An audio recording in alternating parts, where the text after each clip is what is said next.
প্রিয় শ্রোতা, আপনারা যেখান থেকেই এই ভিডিওটি দেখছেন, আপনাদেরকে আন্তরিক শুভেচ্ছা, অভিনন্দন এবং আমার সালাম। আসসালামু আলাইকুম ওয়া রাহমাতুল্লাহি ওয়া বারাকাতুহু। আজকের বিষয় সূরা ফালাক ও সূরা নাস নাজিলের প্রেক্ষাপট।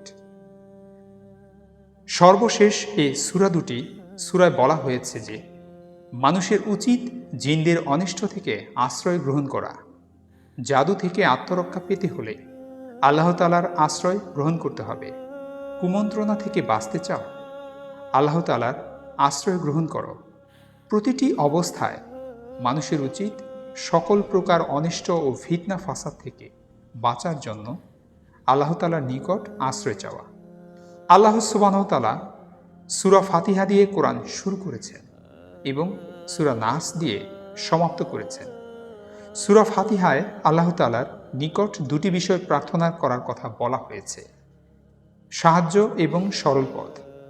আল্লাহ সুবহানাহু ওয়া তাআলা সাহায্য পেয়ে গেলে দুনিয়াতে বিজয়ী হয়ে যাবে, আর সরল পথ পেয়ে গেলে আখিরাতে বিজয়ী হবে। পক্ষান্তরে সূরা ফালাক ও সূরা নাসের মধ্যে দুটি বিষয়বস্তু নিয়ে আশ্রয় চাওয়ার কথা বলা হয়েছে।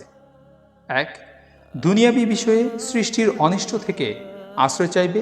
দুই, দ্বীনি বিষয়ে কুমন্ত্রণা দানকারীদের অনিষ্ট থেকে আশ্রয় চাইবে।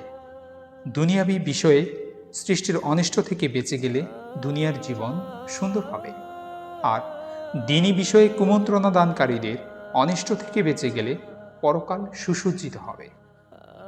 আল্লাহ সুবহানাহু ওয়া তাআলা আমাদেরকে সকলকে সর্বপ্রকার অনিষ্ট ও ফিতনা ফাসাদ থেকে সুরক্ষিত রাখুন। আমিন। ওয়া আখিরি দাওয়ানা আনিল হামদুলিল্লাহি রাব্বিল আলামিন।